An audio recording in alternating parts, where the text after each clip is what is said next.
Romanos capítulo 7, uma comparação com o casamento. Meus irmãos, vocês todos podem compreender muito bem o que vou dizer.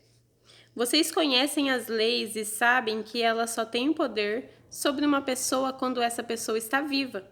Por exemplo, a mulher casada está ligada pela lei ao marido enquanto ele estiver vivo, mas se ele morrer, ela estará livre da lei que a liga ao marido.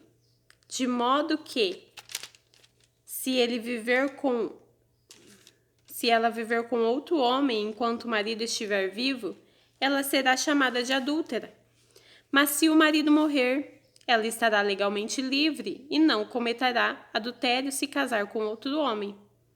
O mesmo acontece com vocês, meus irmãos. Do ponto de vista da lei, vocês também já morreram, pois são parte do corpo de Cristo e agora pertencem a Ele, que foi ressuscitado, para que nós possamos viver uma vida útil no serviço de Deus. Pois quando vivíamos de acordo com a nossa natureza humana, os maus desejos despertados pela lei agiam de modo de todo o nosso ser e nos levavam para a morte. Porém, agora estamos livres da lei, porque já morremos para aquilo que nos mantínhamos prisioneiros. Por isso somos livres para servir a Deus, não da maneira antiga, obedecendo à lei escrita, mas da maneira nova, obedecendo ao Espírito de Deus. A lei e o pecado. O que vamos dizer então? Que a própria lei é pecado? É claro que não. Mas foi a lei que me fez saber o que é pecado, pois eu não saberia o que é cobiça se a lei não tivesse dito, não cobice. Porém, o pecado se aproveitou dessa lei para despertar em mim todo tipo de cobiça. Porque se não existe a lei, o pecado é uma coisa morta, pois houve um tempo em que eu não conhecia a lei e estava vivo. Mas quando fiquei conhecendo o mandamento, o pecado começou a viver. E eu morri. E o próprio mandamento que me devia trazer a vida me trouxe a morte.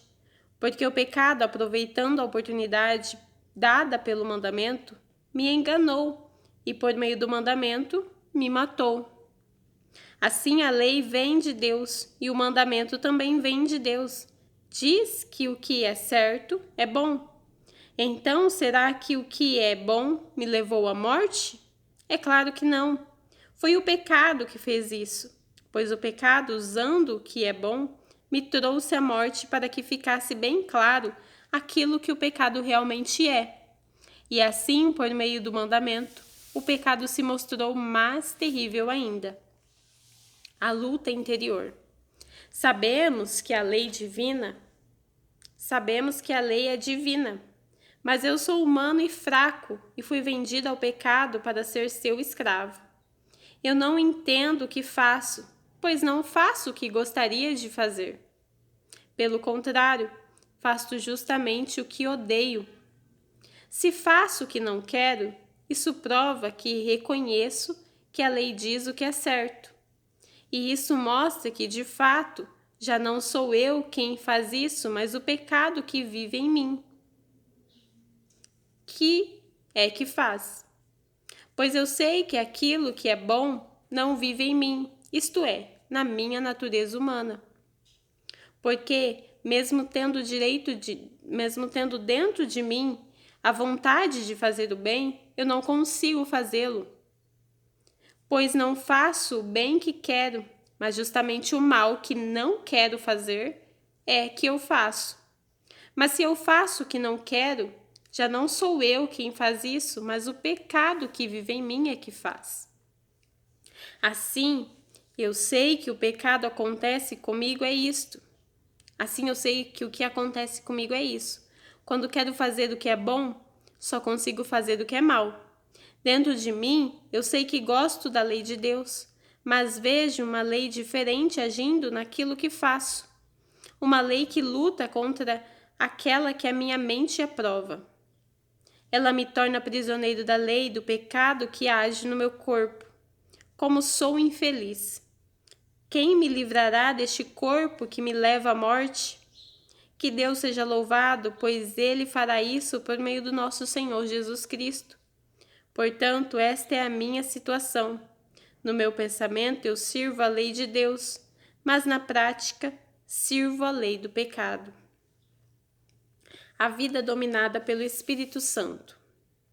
Agora já não existe nenhuma condenação para as pessoas que estão unidas com Cristo Jesus, pois a lei do pecado de Deus, que nos trouxe vida, por estarmos unidos com Cristo Jesus, livrou você da lei do pecado e da morte. Deus fez o que a lei não pôde fazer porque a natureza humana era fraca. Deus condenou o pecado na natureza humana, enviando o seu próprio Filho, que veio na forma da nossa natureza pecaminosa, a fim de acabar com o pecado. Deus fez isso para que as ordens justas da lei pudessem ser completamente cumpridas por nós, que vivemos de acordo com o Espírito de Deus e não de acordo com a natureza humana.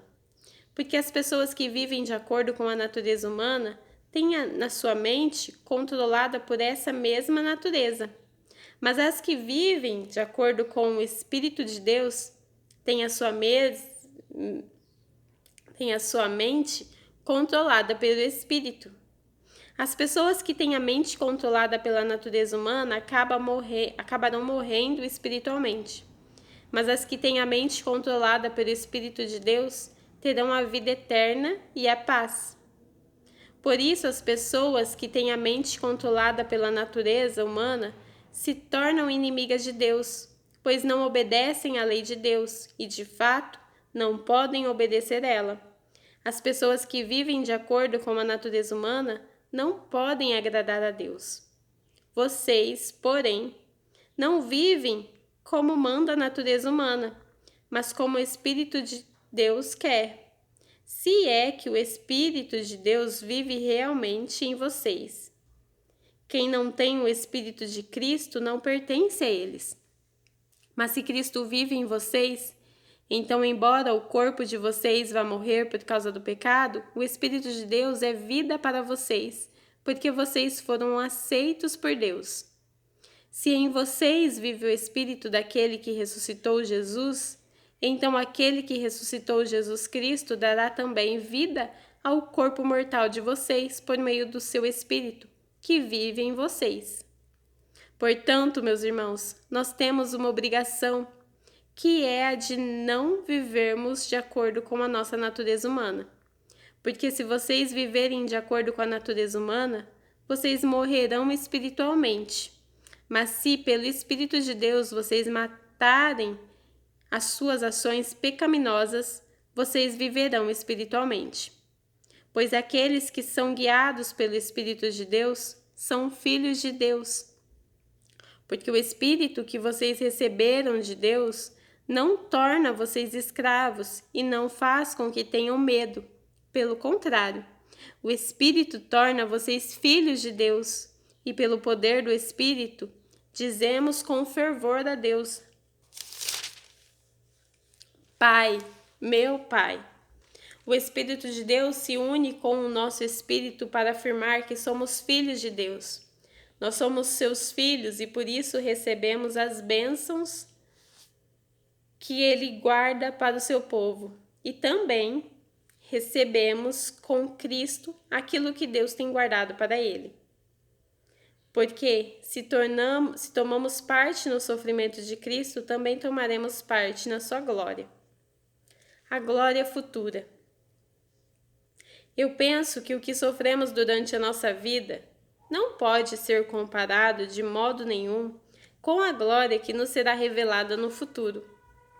O universo todo espera com muita impaciência o momento em que Deus vai revelar o que os seus filhos realmente são, pois o universo se tornou inútil, não pela sua própria vontade, mas porque Deus quis que fosse assim. Porém, existe essa esperança. Um dia, o próprio universo ficará livre do poder destruidor que o mantém escravo e tomará parte na gloriosa liberdade dos filhos de Deus. Pois sabemos que até agora o universo todo geme e sofre como uma mulher que está em trabalhos de parto.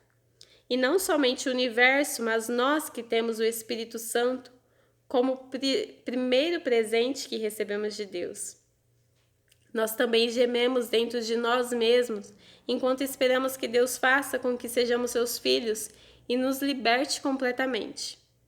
Pois foi por meio da esperança que fomos salvos. Mas se já estamos vendo aquilo que esperamos, então isto não é mais uma esperança. Pois quem é que fica esperando por alguma coisa que está vendo? Porém, se estamos esperando alguma coisa que ainda não podemos ver, então esperamos com paciência.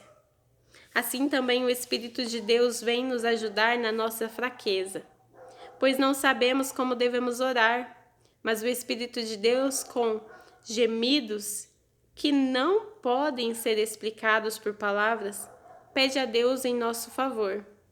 E Deus, que vê o que está dentro do coração, sabe qual é o pensamento do Espírito, porque o Espírito pede em favor do povo de Deus e pede de acordo com a vontade de Deus. Pois sabemos que todas as coisas trabalham juntas para o bem daqueles que amam a Deus, daqueles a quem Ele chamou de acordo com o seu plano. Porque aqueles que já tinham sido escolhidos por Deus, Ele também separou, a fim de que se tornassem parecidos com o seu Filho. Ele fez isso para que o Filho fosse o primeiro entre muitos irmãos. Assim Deus chamou os que havia separado. Não somente os chamou, mas também os aceitou. E não somente os aceitou, mas também repartiu a sua glória com eles. O amor de Deus, que é o nosso por meio de Cristo. O amor de Deus, que é nosso por meio de Cristo. Diante de tudo isso, o que mais podemos dizer?